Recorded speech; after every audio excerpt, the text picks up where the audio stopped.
AICC रे देखा प्रथम राहुल जी, द्वितीय मल्लिकार्जुन खड़गे, तृतीय चेला कुमार, ये तीन जन सहित एकाठी देखागला। मुझे अनुरोध कली, प्रथम अनुरोध राहुल जी 72 रु 75 भागे युवक युवती के एमएलए टिकेट और एमपी टिकेट दिंतु, न्यू फेस बढ़िया हम। सेकेंड जनवरी लास्ट वीक गोटे भुवनेश्वर पब्लिक मीटिंग कर। द्वितीय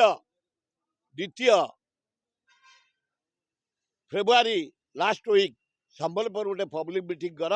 कांग्रेस बेटर हम। कांग्रेस हावा आईना जोर बढ़ला। आपण मैंने जदि जीवे आपण साथी खगड़े जीवे, आपण चेला कुमार जीवे, आ प्रियंका गांधी जदि साथी आप ने भल हम। से कहले मु कनसीडर करी समझ नापी एवं यंग मास को एथर एमएलए एमपी टिकेट दवार व्यवस्था करी।